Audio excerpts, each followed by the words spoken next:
Welcome into another episode of Everything is Logistics, a podcast for the thinkers in freight. I'm your host, Blythe Brumleve, and we are proudly presented by SPI Logistics, and we've got a great show for you today.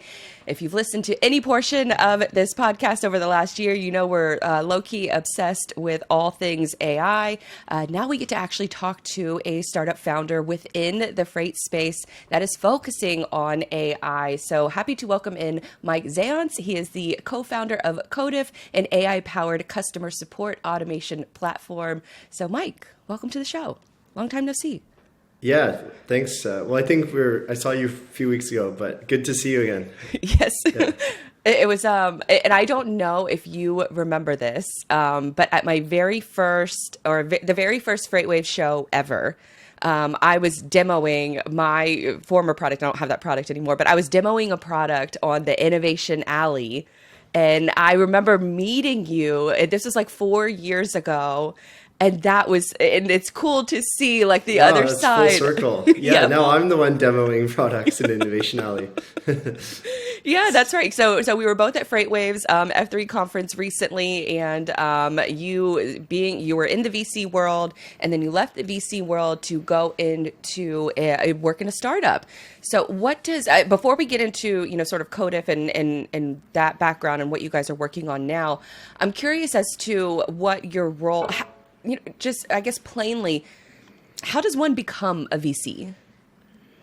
Yeah, so becoming a VC, there's many different ways. Like it's a very competitive, like in finance, I think venture capital is one of the hardest areas to get into. It's a lot of people from top business schools all want to work in VC. And I was just given an opportunity kind of more on the entrepreneurial side. A lot of people also become VCs who are startup founders, and that's kind of where I came in, and the founder of Plug and Play hired me, and we were actually really small when I started. So I was a pretty early employee in Plug and Play. Like we had 15 employees when I was first starting there in 2015, and today Plug and Play has about 800 plus employees. So we grew a lot. VC is a big part of it, and that's what I was mostly doing towards the end of kind of like my full-time involvement with Plug and Play. But it was an interesting journey for myself, like kind of going through Plug and Play. And Plug and Play is the most active early stage startup investor in Silicon Valley. So it makes over 200 investment startups a year.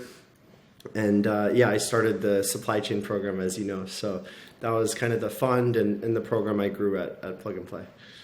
I'm curious as to why supply chain? Did you have a background in supply chain, or was this, just an opportunity or an industry that was ripe for the picking for innovation? Yeah, so it was definitely the second part of it. So I was an early employee in Plug and Play. I actually started off in the media vertical. So they had me looking at like media companies and trying to work with like the huge media conglomerates in LA, like Disney and the sports teams and like the NFL. And I kind of realized like these are really like cool things people want to be associated with. And then after like kind of a couple of years in Plug and Play, I saw where a lot of the value was being had was in the B2B sector. So Plug and Play had all these massive corporations, Fortune 500 companies from all over the world coming to Silicon Valley to meet startup companies. And a lot of the activity I felt where we could have a meaningful impact, where the companies were actually paying for innovation and taking risks, was more in the B2B sector. So Plug and Play at the time we had 4 verticals. We were in fintech, we were in healthcare, we were in media, and then we were in, we started like more of an industrial vertical. And then we started launching a bunch of other kind of platforms. Oh, and we were in retail as well.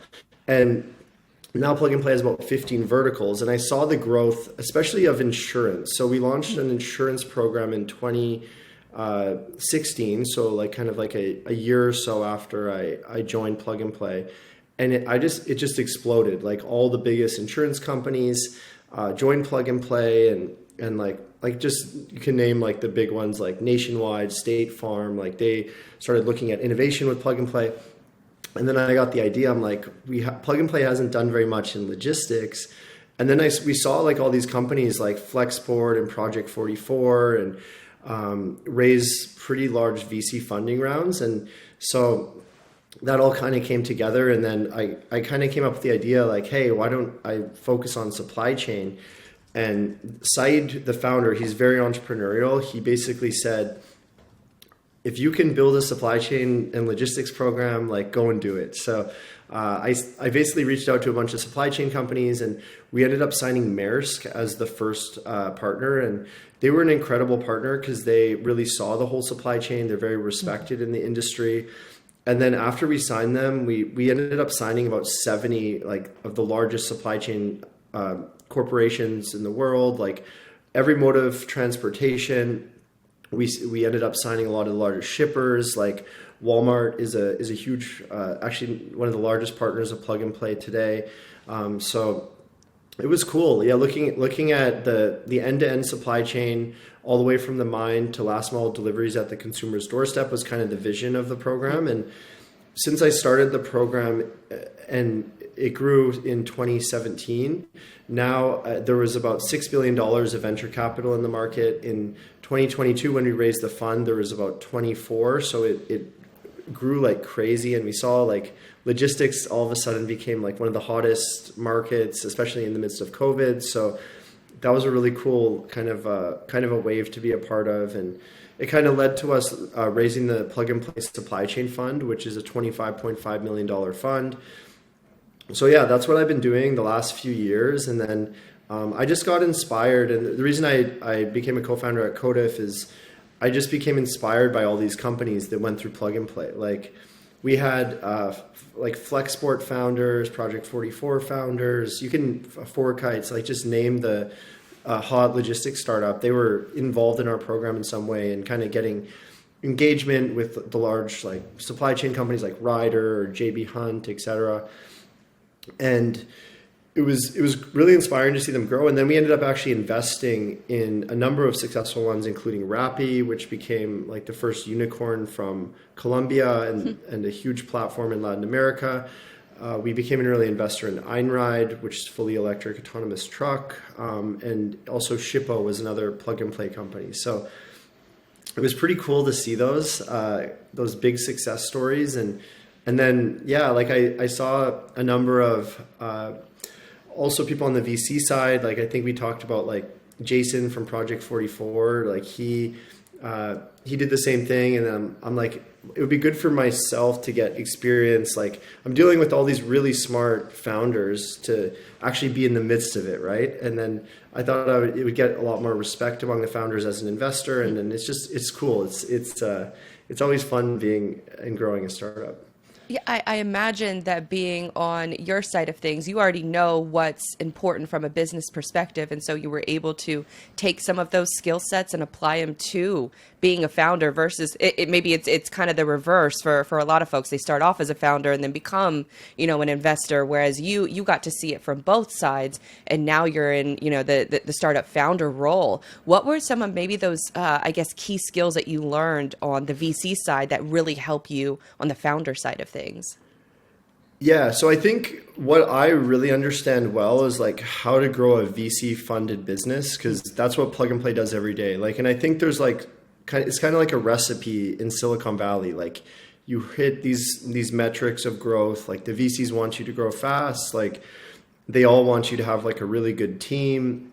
You have to have those ingredients together. You have to be going after a big market. So from the VC side, I kind of know exactly what they want and like what we need to do. So that side now is easy to understand. And then the hard part is actually doing it, right? Because it's easy to, everyone can always like poke at an entrepreneur and say, oh, your market's not good, or you need to improve this or that. And the hardest part is really doing it. And I think building a successful startup is about execution. And I think that's the hardest part. So, and yeah, that's what I'm excited to do today, is just kind of like work with the Kodif team, execute, build a great business. And it definitely has been very helpful because I'm very aware of like the financing metrics we need to hit for each funding round, like how to position it, how to work with these corporates, because At Plug and Play, we used to like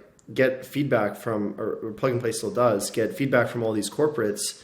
What do they actually think about the startup? So the startup would like pitch them, and then Plug and Play would work consultatively with those corporates. And then if there's like not a match, for example, or they want something different, we could recommend another startup company. So it's been incredibly helpful to see this like full circle. And I think there's a lot of people that have gone from VC to startup and vice versa. And I think they really like help each other as well. So it's been extremely helpful for me. And I'm extremely grateful to Plug and Play, because I still am kind of like sourcing companies and recommending startups. And yeah, like I ended up meeting like another FreightWave startup, Learn to Win. So they're like a Silicon Valley training platform. And I was just chatting like we're both logistics like startups in Silicon Valley. And then I referred them to Plug and Play, and Plug and Play just invested. So oh, nice. Yeah, so it's cool to like, kind of work full circle and also recommend startups as well. So Plug and Play has been very good to me, and that's been a huge advantage of myself to kind of leverage that network I built from Plug and Play and kind of those relationships. Because I think in logistics as well, like a lot of it's about relationships, like, and that part takes a lot of time. That's it's not like hard. It's kind of like, it's fun building those relationships, but if you're a new startup, that's something you have to like also consider as well. And so what was, I guess, the catalyst to say, okay, Kodif is the right startup that I'm going to jump into and that I'm going to invest my time and energy into? Yeah, so my team invested in over 70 companies in the supply chain program, and yeah, a lot of them have been extremely successful, and it's a very long-term thing, right? Like as a VC, you don't get an exit until there's an IPO or like an acquisition, which is normally like 7 to 10 plus years. So so I looked at various companies and wanted to evaluate which one I can maybe join or help more. And I got a lot of startups that would come to me and be like, introduce me to this company. Like I need an intro, like please. And I would constantly get these kind of requests, and I helped a lot of startups, and I would just be like, okay, like I'll make an intro for you, because Plug and Play, that's part of our business model, is helping entrepreneurs. And so that was fun. And like, I mean, we had a lot of meaningful introductions that led to like large partnerships with a lot of the startups, in logistics, like companies like Walmart signed with them, or Yamato, or these huge logistics companies. And then Kodif kind of asked me to do the same thing. I was connected to the founding team because there's like a guy who worked with me at Plug and Play that went to Stanford, and one of my co-founders was there, and there was that relationship. So we all kind of like knew each other, and then I saw these guys, and I'm like, these guys are very smart. They have a great product. They have a great technical team. The thing they were, I think, lacking was like an access to the industry. Like they were not like deep in the logistics industry. They were not deep with like these massive like enterprise customers that I worked with in Plug and Play. And so I started making like some intros to them, and I thought like, like as you make an intro, it's you can't always just like make a referral. Sometimes it works, but it takes a lot of time also from the team to kind of build those relationships. So I just saw it as an opportunity where I could leverage some of those relationships I had with huge companies within Plug and Play, and then engage deeper. So that's actually what I've been doing. So just started making intros. Now I'm full-time kind of promoting Kodif, growing Kodif, and working with these huge corporations to kind of like help them leverage generative AI, automation in our platform. And I think the other thing you have to factor in, like when I joined Kodif, is you have to get along with everyone. Like there has to be a cultural fit. So I thought that culturally, like I just, love the team. I like kind of their mindset. And like I got opportunities like over the years from many startups and well-known startups in logistics to work with them. And sometimes you think about it, and Some of them became very successful. And yeah, I think with Kodif, like everything, there's a lot of boxes that needs to be checked before you make that jump. And they allowed me to come on board as a co-founder, which is really exciting. And so overall, it definitely was not easy. And yeah, I talked to some other startups as well, and a few of them, there's always like one thing maybe that didn't kind of work out. And I mean, I wasn't like in an urgent situation. I had a really great position in plug and play, so I could just keep kind of investing, and the plug and play fund is still doing really well. So yeah, that's kind of how I ended up there. And I guess, what was your, I guess, background or experience with AI, as before you joined Kodif, or has this been like a learning experience throughout that process? Because it really has just sort of, I guess, quote unquote, gone mainstream, even though I don't feel like it's very mainstream yet, is, just the, I guess, general awareness around AI and how it can be used in day to day. I'm familiar. What was your familiarity with, AI? Were you using it? Do you kind of see it as sort of like the future, and that was a big catalyst for joining Kodif?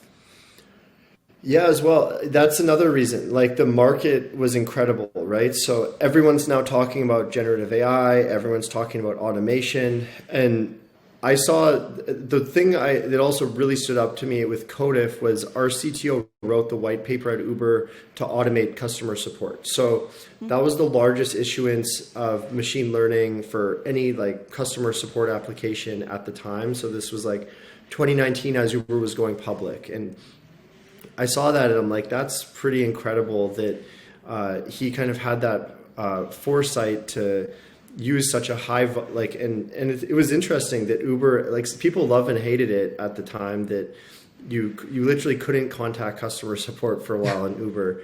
And what they ended up doing, they kept improving the product, and now it's like providing full on refunds. There's a lot of like AI in the background that fully automates those requests. So right now they're deflecting 70 to 80% of customer requests globally for Uber and Uber Eats, which is not an easy thing to do. So I like that he was early in the market and had the capability to like build like a technology platform like that. And yeah, like everyone now is talking about generative AI. It's definitely by far the biggest trend I've seen in the startup market. Like, I've been through many different cycles. Like, IoT was a big trend and getting data, and then it was like crypto and blockchain, and now metaverse, I think, and yeah, there's always these cycles, right, of what's the hot area. But I think AI is way bigger than anything that has become a big hype cycle, and I think it's here to stay. And I think that everyone is saying that this is real, this is transforming the market, and you see the real business use cases in logistics and in every industry. So that, yeah, that was another driver. I wanted to be kind of even deeper inside of like the AI world. And plug and play, we were investing in countless AI startups as well. So I got to see from the other side, like how they were growing. And when I started the supply chain program, automation, I think, was always like one of the biggest areas. Like, we're always looking at automation tools for like warehousing, or like how you can make different processes more efficient to optimize your supply chain. So that's something I was already looking at a lot inside of Kodif, inside of Plug and Play, and I thought it would be good to apply a lot of that kind of background to Kodif as well.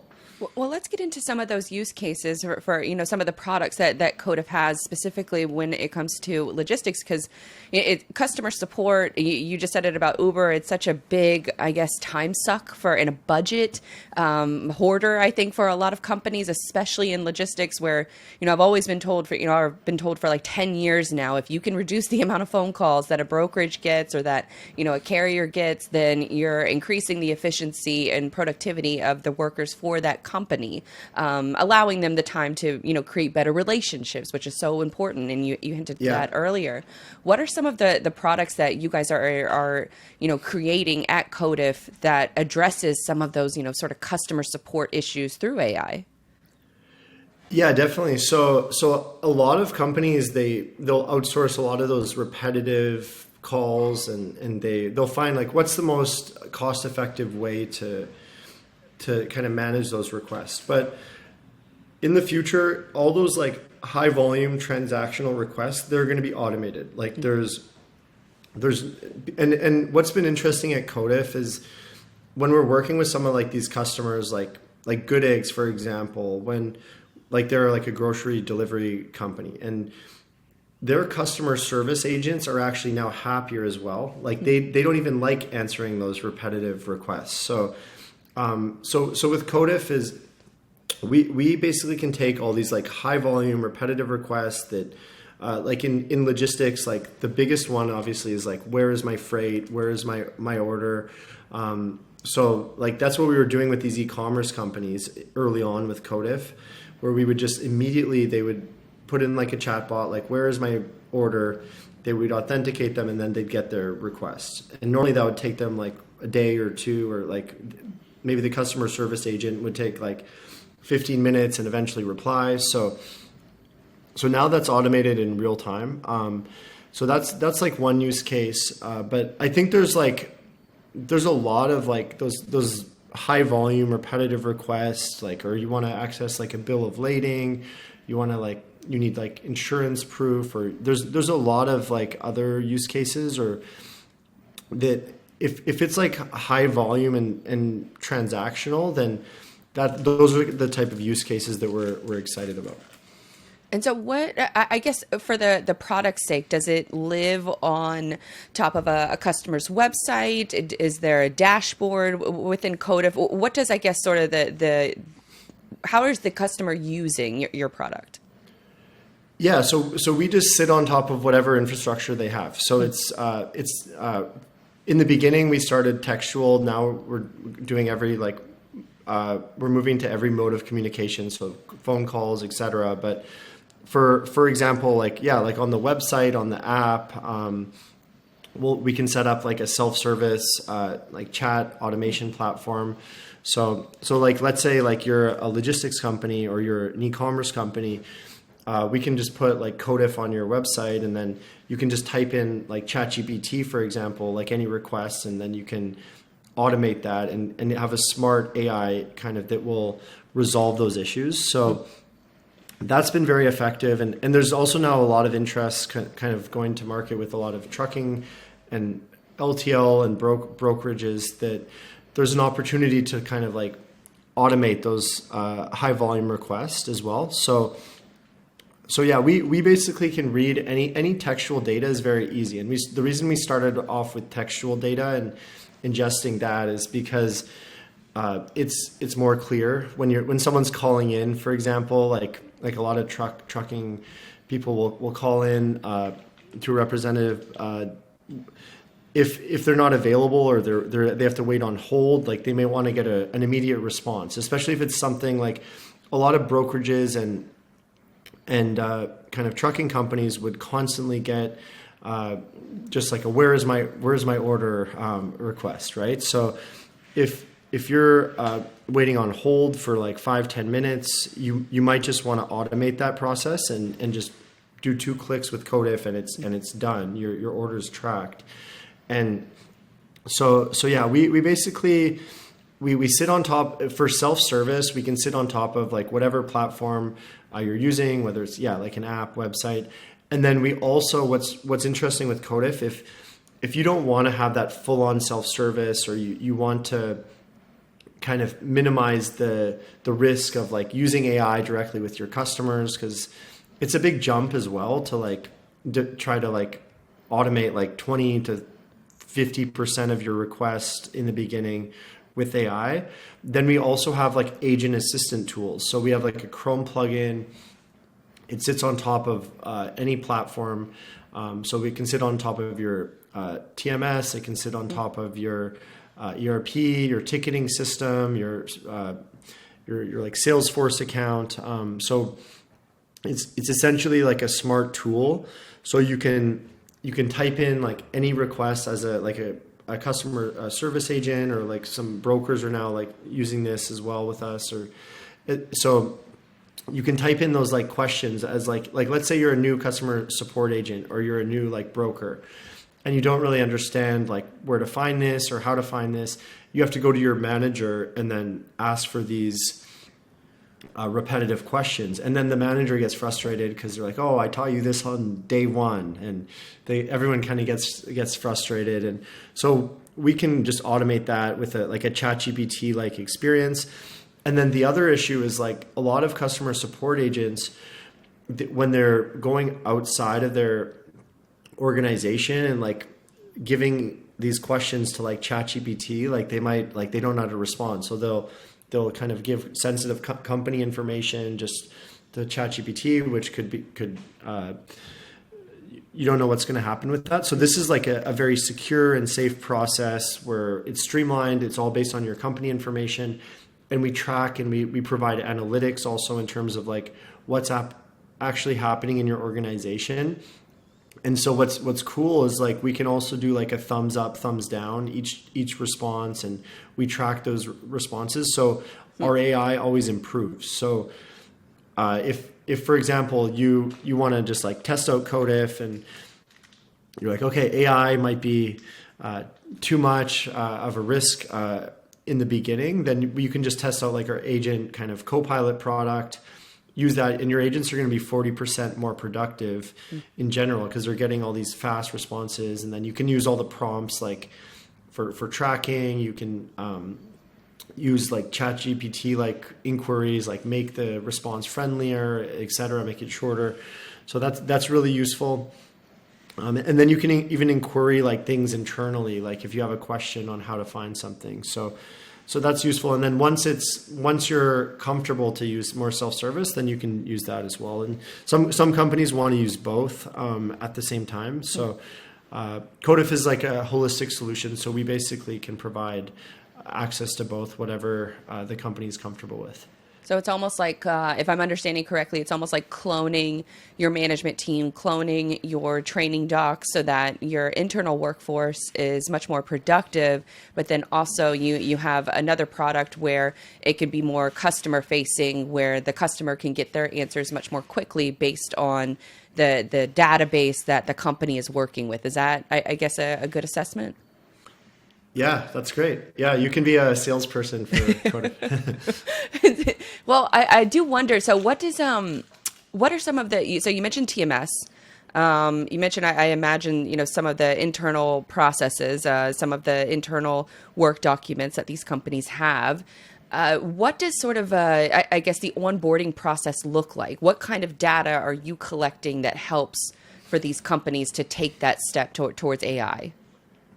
Yeah, so any textual data we can read. So yeah, like tagging into your like TMS, your knowledge base, wherever you're storing that data, and it's definitely important to like garbage in, garbage out. So you need to keep track of your data in a proper way, and so we'll basically bring together all those different systems that are important for you to leverage, and it's an opportunity to kind of like streamline that process. And yeah, I mean, it will take us like, normally we move very quickly. Like we're on the startup side, we're very agile. So we could literally, we build chatbots for people in like 5 minutes. Like, oh, wow. I did that at a few conferences, and like we just tagged into their knowledge base and like sent them a generative AI chatbot. But obviously, like, we want to go deeper, and we want to like provide, like fine tune the chatbots, the resolutions, the whole platform. So normally it takes like, to implement it and get it started, like to do a pilot, it will take like a couple weeks to like get all the specific data and work with the teams within the organization. But yeah, we literally can do it in 5 minutes if a company just wants to like test out or play with our chatbot. And we built like this like playground, so companies also online could just go and like build a quick chatbot and like test out the generative AI capabilities. Yeah. What about, and you mentioned something with, garbage in, garbage out as far as your data is structured. Are there any like common threads or common themes that messes up a company's data that kind of slows them down or maybe even prohibits them from using an AI tool? Yeah, I would say like generally like I'd say the biggest hurdle that we have these days working with companies is like it's new, right? And everyone's getting comfortable with it. But I think those things are all important. Everyone knows they need to get clear data. They need to make it in a way that can be read by AI, and that's the future. So I think now it's like we're in kind of like this strategic point where we had a lot of adoption with kind of mid-market customers. So a lot of those customers were willing to kind of take the risk. But then when you're talking to like these huge companies, then there's going to be like all these engineers, everyone internally is like, oh, I can build this like for us, right? So there's always that build versus buy question right now. So I think that's going to be the biggest, that's actually, I think the biggest slowdown for us is like people are not questioning like, do they need this, or is this going to be the future? Like I think everyone recognizes it. It's just like how they're going to do it. And especially like these huge companies, like they're all moving like pretty slowly, like more at the enterprise level. Like just think about like the JB Hunts or these huge, like organizations. But I think in reality, like, I think it's been proven, like the reason I'm excited to do this on the startup side is like, I think startups will provide great solutions here. And like, whether it's Kodif or other companies, there's this application layer where generative AI is now coming in and automating a lot of those like specific kind of workflows or areas with the customers. So it's like, who's going to kind of get in working with these enterprises and be able to deliver the value and do it well? Because I think these will be the successful companies. When you build a reputation, like you've done this successfully over and over again. And that's why I also chose Kodif, because I knew like our engineers are from Uber and Amazon, and they are very strong at kind of building these capabilities. And they also had entrepreneurial backgrounds. But it's definitely not like super easy. Like you can't always just like tag into like ChatGPT, for example, and build a simple like enterprise solution. So there's a lot more complexity.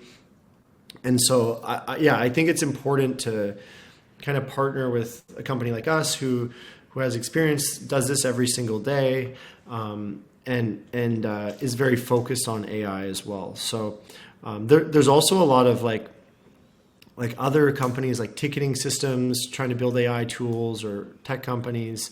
But I think like if you're very focused and AI is a priority, like working directly with like a company that does AI, this is our model, and this is what we believe in. And I think a lot of those companies are also going to have innovators' dilemmas as well, right? Like the more AI they have, like if you're a ticketing system, they're going to have to cannibalize some of their business model because they're charging based on seats.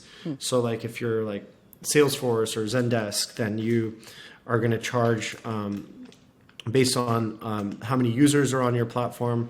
Whereas Kodif, like we're automating a lot of those usage, right? So I think the business models are going to change. So they're going to be more based around like resolutions and kind of outcomes overall, rather than just like traditional like SaaS models or just like how many seats of people are using the platform. So if I'm a company, like an SMB, maybe not enterprise level yet, because I feel like enterprise is just even medium-sized businesses and freight have so much data. If I'm thinking about, my 2024 plans, I want to start the groundwork of I guess, gathering all of my data sources. How should I start preparing my business now in order to be able to use a service like Kodif? Yeah, so I would I would definitely try to partner with companies that are able to gather data in a clear way that is able to be read like in a textual format. And like a lot of companies in logistics are pretty old school, like using like mainframes and like so enabling also like APIs. So if you can enable like an API for like Kodif or another AI company to tag into that system, that would be kind of like the requirement for us to read like all that textual data. So it wouldn't be something like, I swear by Otter, the AI note taking app. So it wouldn't be Yeah. something like that, or would that be a component to your data set? Yeah, Otter is awesome. They're very useful. I've used Otter. Everyone loves it. Like you can record like all these conversations and go back and I think that's also a major trend, like recording all that textual data. Because yeah, if you record it in Otter, you clarify in like some sort of structured way all that data, then the AI can just read through all those conversations. So you'll be able to make like quick decisions in the future based on what's actually been said. So I think that's tools like that are going to be very, very important as well. So business owners probably need to start, recording all of your calls, maybe recording some of your sales meetings, client meetings, but then also for that next level, having your dev team create an API and connect it with Kodif. So then that way you can start, I would imagine, scraping some of, or just plugging into a lot of that information so that you can start laying that groundwork of being able to automate some of your customer support and things like that. Yeah, exactly. I would recommend that. Like we focused mostly on the mid-market in the beginning, but I think all layers are going to be able to use this in the future. So if you're like an SMB, they're like, we had a bunch of like kind of like mom and pop or like smaller businesses, like small e-commerce companies that were looking to leverage us, but I think at this point the ROI isn't always there as well, right? So it's like, because we're a startup, so we need to also grow and be smart with our time. Like if we found like a flower shop with like one specific area and just spent all our time doing that, then that could cannibalize a lot of our time on the business, right? So I think as the models get more developed, then a lot of these companies are also just gonna be able to use it. Because like if you're like a small business owner and you just want to like automate like all these repetitive annoying questions, like everyone sees value in that, right? So I think that's gonna happen as well. Like it hasn't been our focus in the beginning, but ideally like we'd like to start in mid-market and then move to enterprise and then enable a product like that's self-serve. Like we can already enable customers to build very quick chatbots as well. So, but obviously like it's hard as a startup to spend too much time on that. But sure. I would agree that any textual data is going to be the future. If you can get that recorded somewhere, then AI will be able to read it eventually. So start laying the groundwork now. But then what does so say you have a good fit for a business to start purchasing Kodif or start engaging in that conversation. What does the onboarding process look like versus just the ongoing management? Because I imagine that there's going to be someone within the company that's going to be tasked with like the management of this, the reinforcement learning and things like that. What does that process look like? Yeah, so that's kind of, I think every company is a little bit different. So we should understand your workflows more. I think one of the beauties of Kodif as well is that, and what I loved about what our CTO built for Uber and the platform he scaled globally for Uber that's still running for their customer support. It was a low-code platform, so you had minimal kind of technical requirements. Like you could get kind of like a data scientist or like one person who could just kind of like manage it, and they didn't have to be like a full-on like engineer. So we actually can enable these capabilities with 0 engineers, and so you can have someone that's like slightly technical that can kind of just oversee the platform. I do think it's valuable to have engineers as well internally that we can work with, because There needs to be some people that oversee it, and they'll probably understand it at a deeper level. So I think that's been a sweet spot for us, is to find those companies that they're not like Google or like Microsoft, or like they're like a tech company full of engineers, but they might have a few people that are pretty technical that can kind of leverage this, and then they can just build from the kind of the low code platform that we have. So what does so we've talked a lot about the AI technology and automation technology that's here today. Where do you think some of these applications are going? What does sort of it's tough to tell, I know, with the future of AI, but what do you see as far as use cases if we're in the near future, or maybe later, in 5 years or so, which I think is probably impossible to tell. Yeah, well, I mean, when we were at FreightWaves, like Brad Jacobs was saying, like, logistics is going to get automated, and that was cool to hear.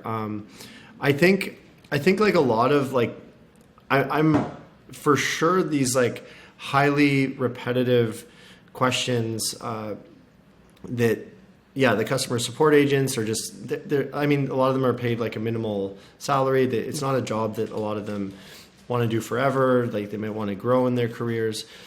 Those are going to get automated, and I think like there's going to be like a higher touch. So if you want to like speak to someone very consultatively, then you'll have that ability like at more of like a premium level, and then the rest I think is going to get automated. And I think a lot of those processes are going to get smarter and smarter. Like there's going to be a lot of stuff inside of different brokerages and in logistics that are going to get smarter and smarter. Like they always say, like, okay, well, the broker knows how to find these specific orders and shipments, but in reality, like now the AI, like with generative AI, is becoming much smarter, right? So the concern will be around like the hallucinations as well. Like sometimes the AI will make a mistake, or that could be very dangerous. So I think doing it in a very safe way that will also not offend like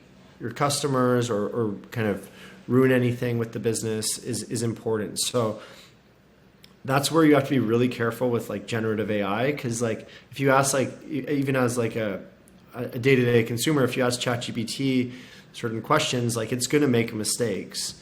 And like when you're dealing with like business or higher value items, then you can't afford that risk, right? So I think for us, like if we can use Kodif and like generative AI to learn and figure out what those responses are that are like, then it's like we eventually will be like much more accurate than a human. So I think the future is going to be way more automated,